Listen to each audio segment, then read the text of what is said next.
সাপের বিষে আমার জীবনটা চলে যাচ্ছে, কিছুক্ষণের মধ্যে দুনিয়া থেকে বিদায় নিচ্ছি।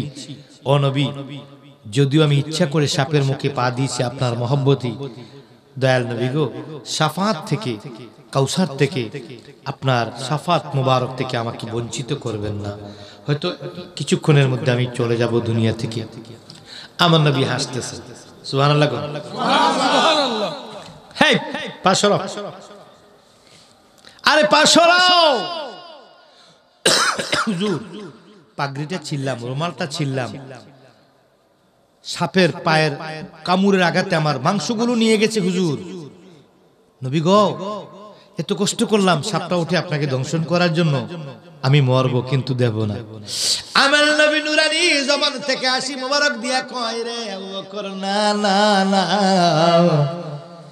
সাপটা আমি নবী কামলাকে দংশন করতে আসে নাই, সাপটা আমি নবীর প্রেমে পাগল দেওয়ানা। পা সরাও। পা সরিয়ে ফেললেন। পা সরানো, পা মুবারক কি করলেন, পা সরিয়ে ফেলার পরে সাপ চিৎকার দিয়ে উঠলেন। উঠে আমার নবী কামলার সামনে যাইয়া দাঁড়ায়া দাঁড়ায়া সাপ কান দেয়ার কয়, নবী গো,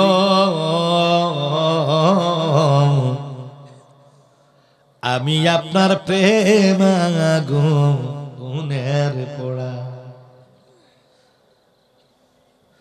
500 বছর অপেক্ষা করছি গো নবী,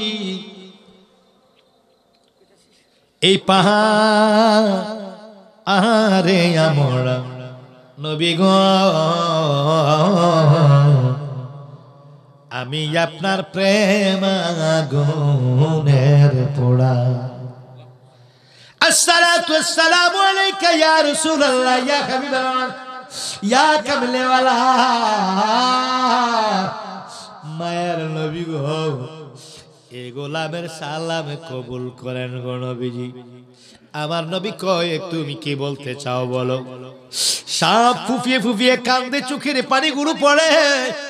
প্রথমে কই, ইয়া রাসূলুল্লাহ, আমার কথাগুলো একটু শুনেন। আমার নবী কয়, সাপ তোমার কোনো তাড়াহুড়া আছে নাকি? কয় না। তাহলে তুমি বসো, আমি আমার আবু বকরকে আগে চিকিৎসা করে নেই। আমার নবী কয়, আমার আবু বকরের চিকিৎসা আগে করে নেই, তোমার সঙ্গে পরে কথা হবে। ঠিক আছে হুজুর। মাথা নামিয়ে গোল দড়ে ছোট্ট হয়ে বসে গেলেন। এবার আমার আল্লাহর নবী কয়, আবু বকর, তোমার কোন জায়গার মধ্যে সাপে ছোবল মেরেছে, পাটা বের করো। পা বের করলেন। বের করার পর আমার নবী কামলেওয়ালা, কোনো দোয়া লাগে নাই, কালাম লাগে নাই, কোনো কিছুই নাই। নবীজির নুরানি জবান মুবারক থেকে একটু থুতু মুবারক নিয়ে ওই ক্ষতস্থানের মধ্যে লাগাইয়া দিল। সঙ্গে সঙ্গে বিষ চলে গেল।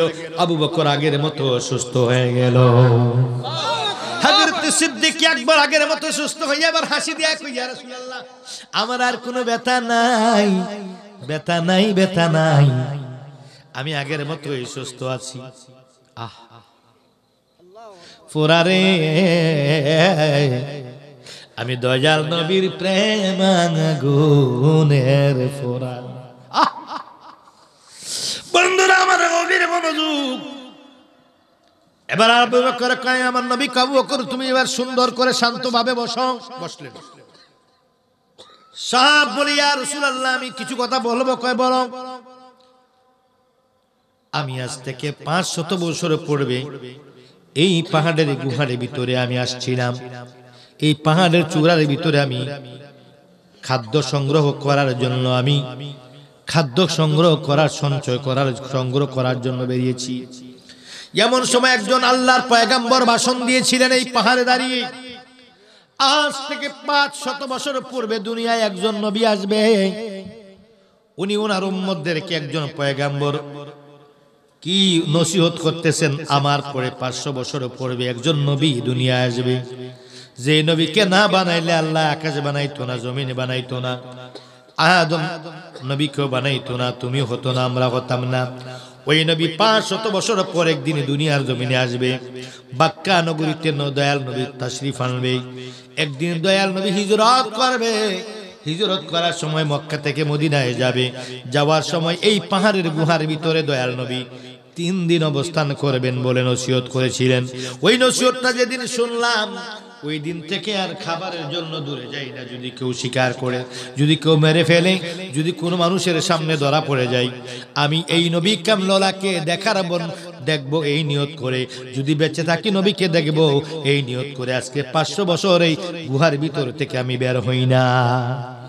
নবী গো, আপনাকে দেখার জন্য, যদি বেঁচে থাকি দেখবো, না হলে দেখার আশা নিয়ে মরবো। ইয়া রাসূলুল্লাহ, 500 বছর পর্যন্ত অপেক্ষা করেছি এই গুহার মধ্যে। এই 500 বছরের সাধনা বিফল হয়ে যাচ্ছে আপনার আবু বকরের কারণে। ও পা দিয়ে আমার কি মুখ বন্ধ করে দিয়েছে, ওর পাগড়ি দিয়ে সমস্ত গর্তগুলো বন্ধ করে দিয়েছে। এজন্য আমি নিরুপায় হয়ে আপনার আবু বকরকে দংশন করার কারণে ক্ষমা চেয়ে নিচ্ছি। কয় আবু বকরের বিষয়ে ফয়সালা হয়ে গেছে, টেনশন করো না, কথা বলো।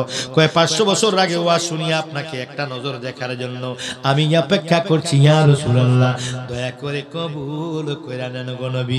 আমার নবী মাথার মধ্যে মুসা দিয়া কয়, সাপরে, আমি তোর প্রেমের নিবেদন আমি দয়াল নবী কবুল করে নিলাম। আল্লাহু আকবার। আমার নবীর পাগলার এইবার শুন, সেখান থেকে সবকে দোয়া করে আমার নবী কি হয়ে গেলেন, উঠে গেলেন। সেখান থেকে আমার নবী আবিসিনিয়া হয়ে মদিনায় পৌঁছতে দেরি হয়ে যাচ্ছেন। রাসূল সাল্লাল্লাহু আলাইহি ওয়াসাল্লাম হিজরতে যাওয়ার পূর্বেই কিছু লোক আবিসিনিয়ার মধ্যে পাঠিয়ে দিয়েছিলেন। ওরা গিয়ে খবর দিলেন দয়াল নবী আসতেছেন। আমার নবী কামলাওয়ালা রাহমাতাল লিল আলামিন মক্কা থেকে যখন রাতের অন্ধকারে বের হয়ে গেছেন, সেখান থেকে একজন গুপ্তচর নবীর পক্ষ থেকে মদিনায় চলে গেলেন। মদিনায় দৌড়াইয়া ঘোড়া নিয়ে গেলেন, দৌড়াইয়া গেলেন, যে ইয়াক মদিনাবাসীকে খবর দিলেন 6 মাস আগে মদিনায় নবী পয়গাম পাঠিয়েছেন, আমি ইতিমধ্যে হিজরত করে মদিনায় আসব। আমার নবী কামলাওয়ালা কবে যাবে? মদিনাবাসীরা আনন্দে পাগল হয়ে আছেন। একদিন 2 দিন করে কিন্তু নবী যায় না। যখন নবী মক্কা থেকে বের হয়ে গেলেন, একজন গুপ্তচর নবীর পক্ষ থেকে গিয়ে জানাইয়া দিলেন মদিনাবাসীকে, আমার দয়াল নবী মদিনা মক্কা থেকে বের হয়ে গেছেন, আসতেছেন। এই কথা শোনার পর মদিনা থেকে অনেক দূরের একটা রাস্তা, মদিনা থেকে অনেক দূরে একটু জায়গা, ওই জায়গাটার নাম হলো হাররা। জায়গার নাম কি? হাররা। হাররা নামক জায়গা থেকে অনেক দূর দেখা যায়, অনেক দূরের পথ দেখা যায়, বাড়িঘর নাই, গাছপালা নাই, মরুভূমি। একটা লোক আসলে অনেক দূর থেকে দেখা যায়। এজন্য হাররা নামক জায়গার মধ্যে অপেক্ষা করলেন। একদিন আসলেন না, পরের দিন আসলেন না, পরের দিন আসলেন না, পরের দিন আসলেন না। এমনি করতে করতে 12 দিন হয়ে গেল, নবী আসেন। 12তম দিনের বেলা তারা কি হয়ে গেলেন, মনে মনে কয়, না না, মোবাইলের যুগ নাই, চিঠিও লিখতে পারে না, নবী বের হয়ে গেছে কিন্তু নবী আসে না। মক্কায় নবী নাই, মদিনাও এসে পৌঁছায় না। তাদের মধ্যে 1 নাম্বার টেনশন, 2 নাম্বারে তারা আনন্দ, দয়াল নবীকে চিরদিনের জন্য, দয়াল নবী কামলাওয়ালাকে চিরদিনের জন্য তারা মদিনায় পাবেন। এই আনন্দে তারা হাররা নামক জায়গার মধ্যে প্রতিদিন যায়। আজ 12 দিন হয়ে গেল। দুপুর যখন হয়ে গেল, মনে মনে কয়ে, না না, 12 দিনের মতো আজকেও আসবে না, চলো যাইয়া। চলে গেলেন সবাই। কিছুক্ষণ পর একজন ইহুদি তার ঘরের ছাদে উঠলেন, বিশেষ কাজ।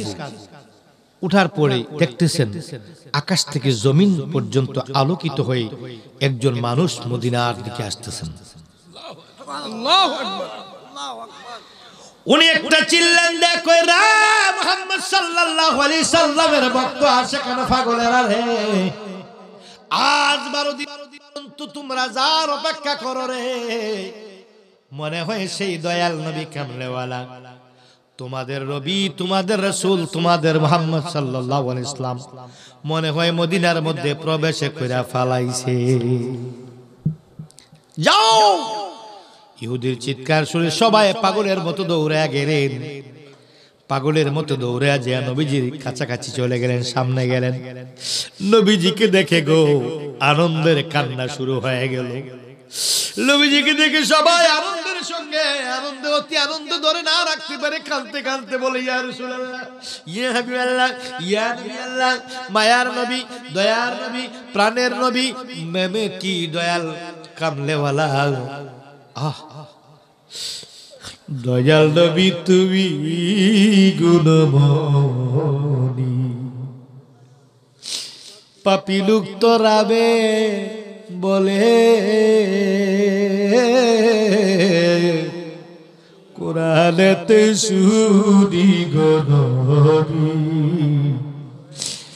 দয়াল নবী তুমি গুণমণি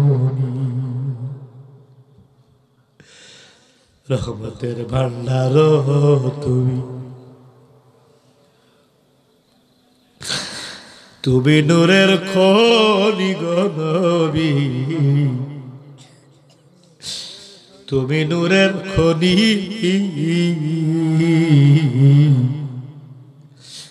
রহমতের ভান্ডার তুমি তুমি নূরের খনি গো নবী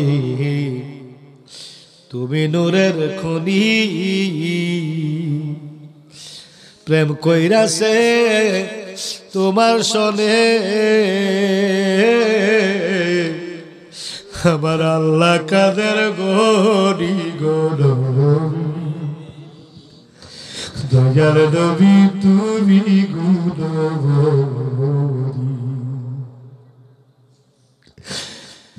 নবী তোমায় যে চিনেছে সে তো পরশমণি গো নবী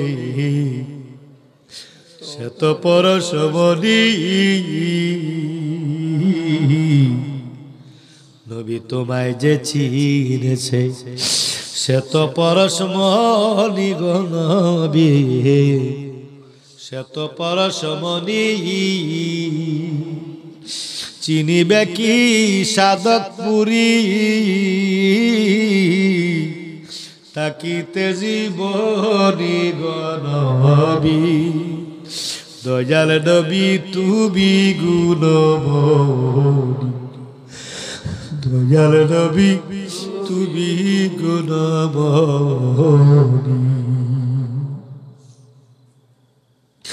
সব মানুষ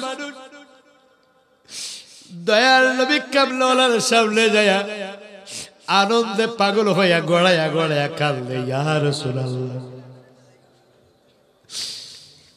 ইয়া নবী ইয়া নবী ইয়া নবী ইয়া রাসূলুল্লাহ সবাই যায় একই আবদার সবাই শুরু করলেন ইয়া রাসূলুল্লাহ আপনি মেহেরবানি করে আমার ঘরখানা সুন্দর করে পরিষ্কার করে সাজিয়ে রেখেছি আমার ঘরে উঠবে এই কথাটা সবাই বলতেছে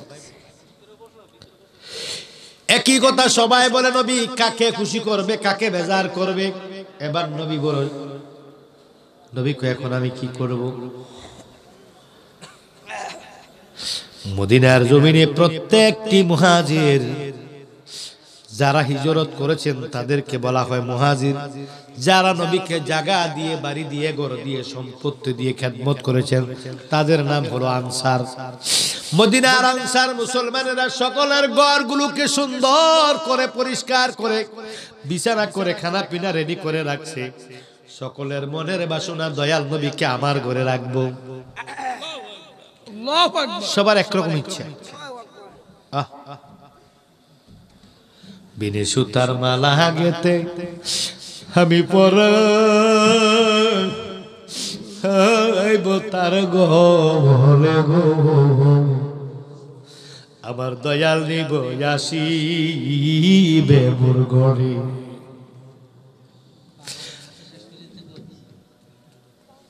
বন্ধুরা আমার গভীর মনোযোগ ও নবীর পাগলেরা শোনো দয়াল নবী কামলেওয়ালা এবার সকলের দিকে তাকায় রইলেন সবাই বলতেছেন হুজুর আমার ঘরে উঠবেন আল্লাহ ডাক দেয় ইয়া রাসূলুল্লাহ আমি বুঝতে পেরেছি নবী গো আপনি কার মন রাখবেন এখন আপনি বড় একটু কি পরে চিন্তায় পড়ে গেছেন হুজুর আপনি সবাইকে সান্তনা দিয়ে ফয়সালা দিয়ে দেন ইয়া রাসূলুল্লাহ হুজুর আপনি সবাইকে সান্তনা দিয়ে দিন ইয়া রাসূলুল্লাহ সবাইকে বলুন আমার উটনি যার ঘরের সামনে যায় নিজে নিজে বসে যাবে আমি তার ঘরে থাকবো আমি কার ঘরে থাকবো আমি নিজেও জানি না তোমরা সকলে আশা করে এসেছো, আমি ফয়সালা দিতে পারবো না, আমার উট যার ঘরের সামনে গিয়ে নিজে নিজে বসে যাবে, শুয়ে যাবে, আমি সেখানেই থাকবো।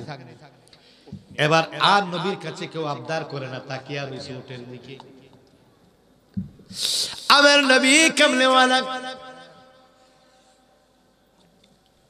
উটের মধ্যে বসে আছেন, পিছনে সামনে আনসারেরা মুহাজিরেরা যারা হিজরত করেছেন তাদের নাম হলো, আর লাগবে না, তাদের নাম হলো মুহাজির। আর যারা জায়গা দিয়েছেন মদিনাবাসী তারা হলো আনসার। আনসার মুহাজির একত্র হয়ে নবী কামলেওয়ালার দিকে তাকায় রইলেন। গলি দিয়ে ওটটা যাইতে যাইতে যাইতে যাইতে হযরত আইয়ুব আল আনসারীর ঘরের সামনে যায় ওট থেমে গেল। আমার নবী কো এখানে থামছে, এটা যার গরি হোক, আমি এটা যার গরি হোক সমস্যা নেই, আমি এখানে নামবো, এটা আল্লাহর ফয়সালা। এবার আমার নবী কামলেওয়ালা নামলেন। নামার পর নবী কামলেওয়ালার জন্য নিচ তলার ভিতরে কি করলেন, দোতলার ভিতরে জায়গা করলেন। বিল্ডিংটা দোতলা ছিল, কাঠ দিয়ে একটা বিল্ডিং কে কাঠের ছাদ বানাইয়া দোতলা বানাইল। কই হুজুর আপনি ওঠেন দোতলা? আমার নবী কয় না, আমি নিচতলায় থাকবো, তোমার পরিবার নিয়ে উপরে উঠে যাও। এটা তোমার পরিবার নিয়ে নিচে থাকলে ঝামেলা হবে, লক্ষ হাজার হাজার লোক আমার কাছে আসা যাওয়া করবে, সেজন্য তুমি উপরে চলে যাও, আমি নিচে থাকবো। ঠিক আছে ইয়া রাসূলুল্লাহ, আপনার মর্জি। নবী নিচে বেছে নিলেন। নেওয়ার পরে আমি মুক্তাদার হাল বুঝি, কিছু বলবেন না আমাকে? ও বন্ধু, আমার নবী কামলেওয়ালা রাসূল পাক সাল্লাল্লাহু আলাইহি সাল্লাম ঘরের ভিতরে ঢুকে আমার নবী কামলেওয়ালা কয়, তোমার ঘরের এই কিনারের ওয়ালটা একটু খোদাই করো। আইয়ুব আনসারী, এটা কার ঘর? তোমার? হ্যাঁ। তোমার ঘরে এই কিনার দিয়ে এই ওয়ালটা একটু ভাঙো, ভাঙ্গার পরে এই ওয়ালের ভিতরে, দেওয়ালের ভিতরে কিছু কাগজপত্র পাওয়া যাবে, এগুলো আমার কাছে নিয়ে আসো। সুবহানাল্লাহ কইতেন না? সুবহানাল্লাহ। নবী আর কখনো মদিনা আসছে? না, এই ঘরে কোনোদিন আসছে? প্রথম। গায়েব কি খবর দেনে ওয়ালা আল্লাহ কা হাবিব নবীজি, আল্লাহ আল্লাহ আল্লাহু লা ইলাহা ইল্লাহু আমার আল্লাহ আল্লাহ আল্লাহ। শুধু মোবাইলটা ইল্লাহু আল্লাহু আকবার বলে। আল্লাহু আকবার। হুজুর কারে খুদাই করো, আমি বলছি তো এখানে কাগজ আছে, পাবে। এবার কি করলেন? তাড়াতাড়ি দয়াল নবী বলছে, আর কোনো সমস্যা আছে? হযরত আইয়ুব আল আনসারী গিয়ে জোরে জোরে এক অস্ত্র দিয়ে ইটগুলো খুলতে শুরু করলেন। খুলতে খুলতে গিয়ে খুদাই করে দেখেন এই ওয়ালের ভিতরে একটা ইট থেকে আরেকটা ইটের মাঝখানে কিছু পলিথিন জাতীয় কাপড় দিয়ে, কাগজ দিয়ে পেঁচানো কিছু কাগজ পাওয়া গেল। আমার নবীকে এখানে কিছু কাগজ আছে, বের করো, খুদাই করো। করলেন, এবার পেয়েছেন। আমার নবীকে পাইছো? পাইছি, দাও, খোলো, পড়ো। আইয়ুব আল আনসারী জানে এই ঘরটা তিনির ঘর। আইয়ুব আল আনসারী জানে এটা আইয়ুব আল আনসারীর পিতৃ সম্পত্তি, দাদার সম্পত্তি, বড় বাবার সম্পত্তি, এটার মধ্যে তিনি মালিক হয়ে থাকেন, এটাই জানেন। এবার আমার নবী কামলেওয়ালা কয়, চিঠিটা খুইলা পড়ো। চিঠি খোলার পরে লেখা আছে, ইয়া রাসূলুল্লাহ, নবী গো, আজ থেকে 500 বছর পড়বে, তিব্বা থেকে আমি তিব্বার বাদশাহ এসেছিলাম ইয়াসরিব আক্রমণ করার জন্য। ইয়াসরিব মানে মদিনা, আগের নাম ইয়াসরিব, পরে মদিনা। ইয়া রাসূলুল্লাহ, ইয়াসরিব আক্রমণ করার জন্য এসেছিলাম, দখল করার জন্য এসেছিলাম, যুদ্ধ করার জন্য সৈন্য নিয়ে এসেছিলাম। একজন পণ্ডিত, একজন বুজুর্গ ধার্মিক এবং পণ্ডিত কিতাবদারির কাছে আমি শুনেছি 500 বছর পরে মক্কায় দয়াল নবী আখিরি জামানার নবী জন্মগ্রহণ করবে। ওখান থেকে আবার নবী হিজরত করে একদিন মদিনার জমিনে আসবে। আপনি নবী কামলেওয়ালা যখন এই মদিনায় আসবেন শুনেছি। ইয়া রাসূলুল্লাহ, এই ইয়াসরিবকে আক্রমণ থেকে আমি বিরত হয়ে গেলাম। বিরত হয়ে আমি আমার সৈন্যদেরকে হুকুম করলাম, সৈন্যরা ইয়াসরিবের সঙ্গে আর কোনো যুদ্ধ হবে না, একটু জায়গা ক্রয় করো। জায়গাটা আমি ক্রয় করলাম, জায়গা ক্রয় করে একটি বিল্ডিং বানাইয়া দিলাম, যাতে কয়েক হাজার বছর বিল্ডিংটা নষ্ট না হয়। ইয়া রাসূলুল্লাহ, আমি এই বিল্ডিংটা বানাইয়া দিয়ে গেলাম। এই বিল্ডিং এর ভিতরে আপনি তো আল্লাহর নবী, ওই দিনে দুনিয়ার কোন মানুষ তোমার কবরের সাথী হবে না। কবরের মধ্যে কি হবে? তিনটা জিনিস পাওয়া যাবে। কি কবরের মধ্যে? কোন কবরে? কার কবরে? কবরের মধ্যে সাথী নাই, বাতি নাই, কবরের মধ্যে বিছানা নাই। কথাটা সত্য না মিথ্যা? কথাটা সত্য না মিথ্যা? কথাটা সত্য। কিন্তু হা হা হা, কোন না কোন মানুষের কবরের সাথীও আছে, বাতিও আছে, বিছানা আছে। ওরা কারা? ওরা হলো ইমানদার। যারা ইমান নিয়ে কবরে যাবে তাদের ইমানটা হবে কবরের আলো। যারা আমল নিয়ে, নেক আমল নিয়ে কবরে যাবে তাদের নেক আমলটা হবে কবরের মধ্যে নূরের কার্পেট। ইমান হবে, ইমানদারের কবর অন্ধকার থাকবে না, বেঈমানের কবর অন্ধকার থাকবে। ইমান হবে আলো, আমলগুলো হবে কি? বিছানা। সাথী হবে কে? দুনিয়ার সাথীর জন্য কত টাকা নষ্ট করলা, দুনিয়ার সাথীর জন্য কত চাইনিজ খাইলা, কত পার্কে গেলা, কত জামা কিনা দিলা, কত ঈদের গিফট দিলা। সাথীর জন্য মোবাইলে কথা বলতে বলতে কত হাজার হাজার টাকার এমবি শেষ করলা। সাথীর ভিডিও কল দিয়া না দেখলে তোমার রাতের বেলায় প্রেসার বেড়ে বুক ব্যথা হয়ে রে বাবা। ও বাবা, আবু বকর সিদ্দিকের মতো একবার নবীরে যদি ভালোবাসতে পারতা তাইলে সাথীর জন্য চোখের পানি আসতো না, চোখের পানিগুলো আসতো আমার নবীর জন্য। ঠিক না বেটি? হযরত আলীর মতো যদি নবীরে ভালোবাসতে পারতা, হযরত হানজালার মতো যদি ভালোবাসতে পারতা,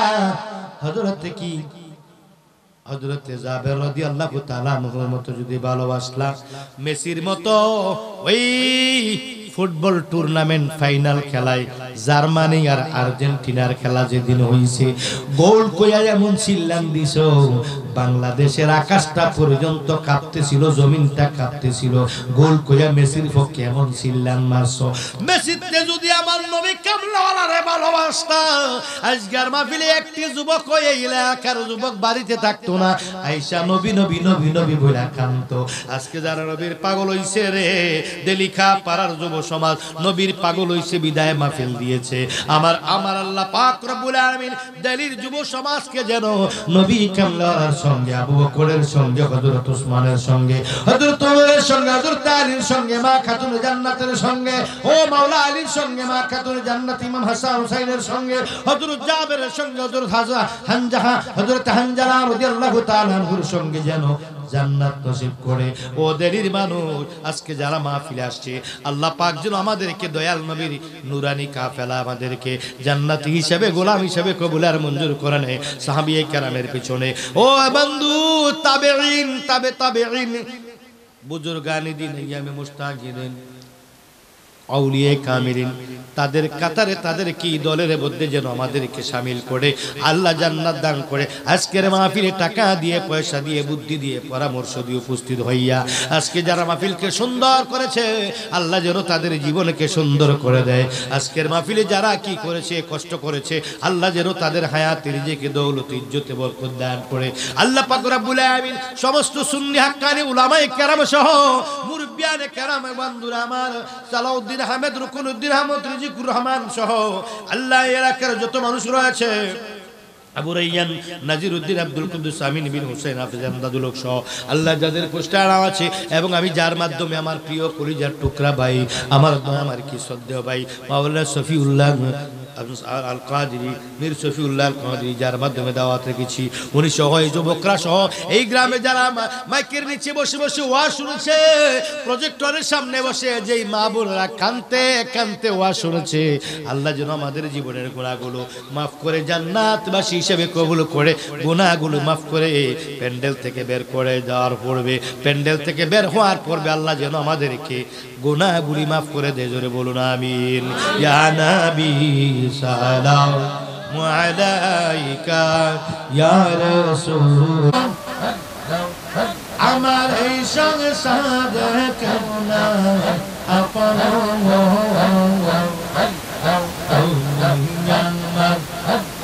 সম্বর তুমি আমার সম্বর করমি দাদের আপনা একটু জানি তোমার দেওয়া নদী গো একটু জানি তোমার দেওয়া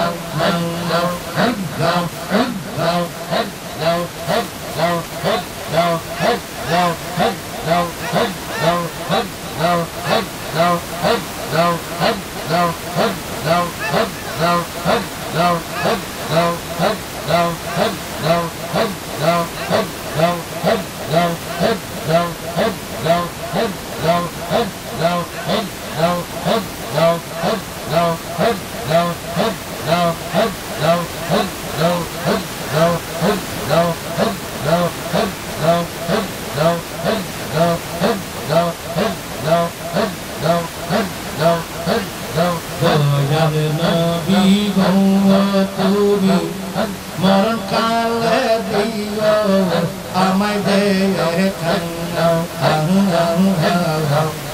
দয়া নবী তুমি মরণ কালে দিও আমায় দেখা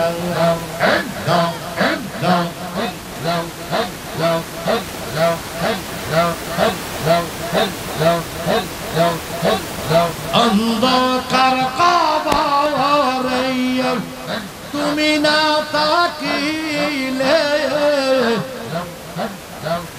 কেমনে তাকিব আমি দয়ালবি গো তুমি মন কালে দিও আমায় দেখা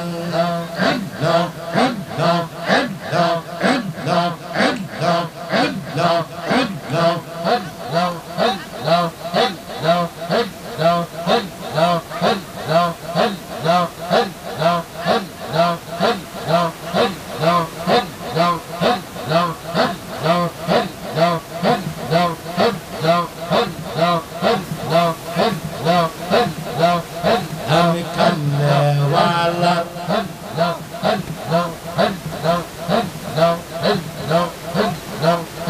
আমি কামনেওয়ালা তুমি তেজুদাসী ও জগৎ বাসী আমি যার প্রেমেতে কান্দি দিবানিশা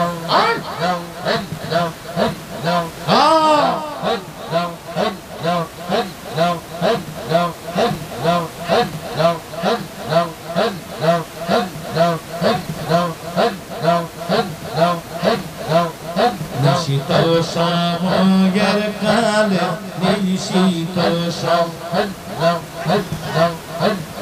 কালে যখন ঘুমাই থাকি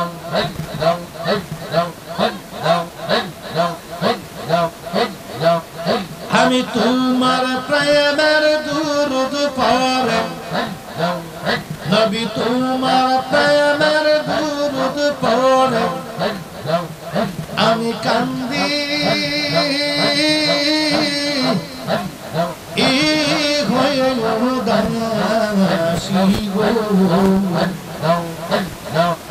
আমি কামনেওয়ালার প্রেমে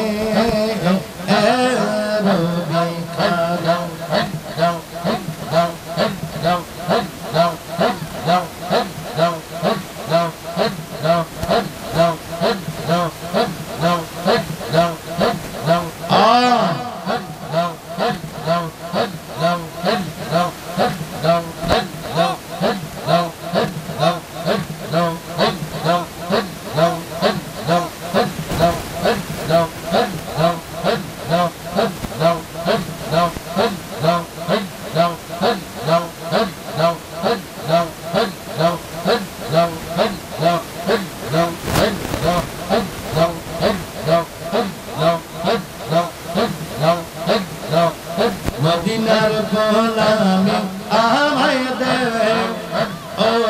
মুর্শিদে মোরে মদিনার গোলামি আমায় দে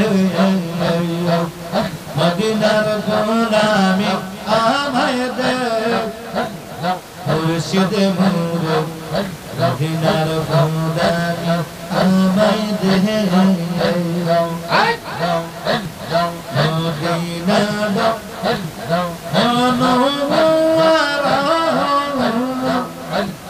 দেখে আমরা দিল সে ভরা মদিনা দেখে আমরা দিল সে ভরা লাগা তগিদ জোড়া লাগাই দে ওগো মুর্শিদে মোরে মদিনার গোলামি আমায় দে মদিনার গোলামি আমায় দে ওগো মুর্শিদে মোরে মদিনার গোলামি আমায় দে